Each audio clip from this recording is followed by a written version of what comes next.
In today's little short lesson video, we're going to be discussing the cytoplasmic organelles, which are the organelles that basically make up the whole entire cell.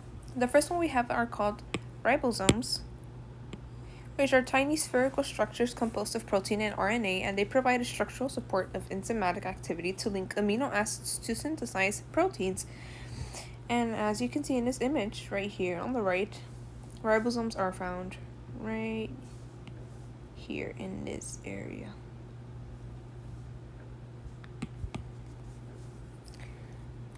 Next up, we have the endoplasmic reticulum.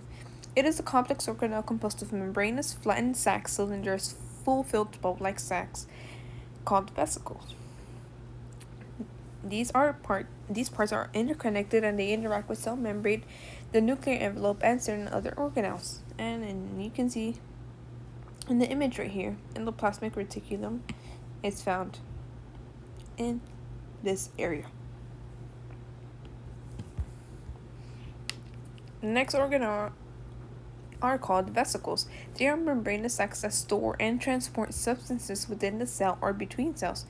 They vary in size and contents, of course, and larger vesicles that contain mostly water form when a part of the cell folds inward and pinches off, bringing material from the outside of the cell into the cytoplasm.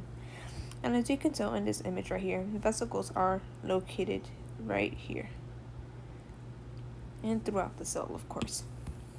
The next structure we have is the Golgi apparatus, and is a sac of 5 to 8 flattened membranous sacs called cysteinae that resemble a sack of pancakes. This organelle refines and packages and transports proteins synthesized into the roughy arm.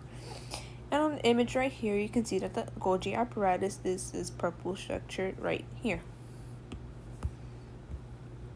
Next up, we have the mitochondria, which is the powerhouse of the cell. It is an elongated fluid-filled sacs that house most of the biochemical reactions that extract energy from the nutrient molecules in digested food. The mitochondrion captures and transfers this newly released energy into special chemical bonds of the molecule adenosine triphosphate, also known as ATP. Cells use ATP to power many cellular activities and can therefore thought of as cellular energy, and you can tell in the image right here that mitochondrion is found scattered throughout the cell. Next up, we have lysosomes, which are the garbage disposals of the cell.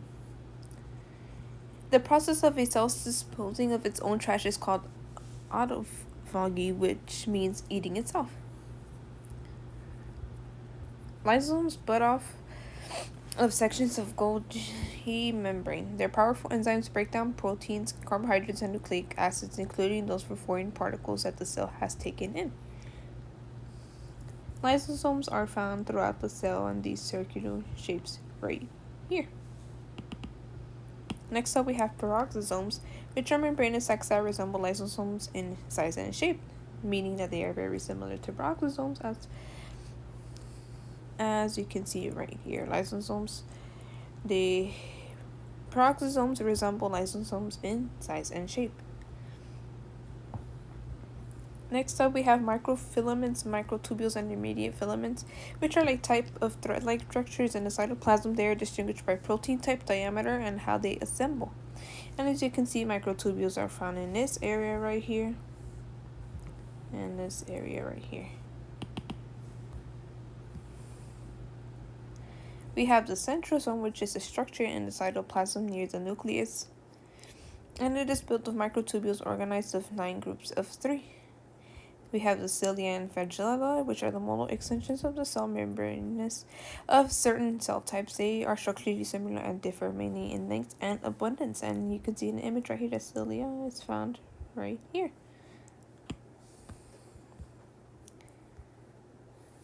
Next up, we have the most important part of the cell. The one in charge of the cell is called the nucleus, which you can see right here on this area. The nucleus consists of the nuclear envelope, which is the surrounding cavity right here, the nucleolus, which is the center of the nucleus, chromatin, you can see right here in this area, and nuclear pores. The nucleus is like an enclosed double-layer nuclear envelope, which consists of inner and outer lipid bilayer membranes. These two membranes have narrow space between them, but are joined in places that surround openings called nuclear pores. And as you can see in the image, as I shown before, that the nucleus is found right here. Again, nuclear envelope is these cavities right here. The nucleolus is the center, and the chromatin is what surrounds the nucleolus. And that is the cytoplasmic organelles and their functions of a cell.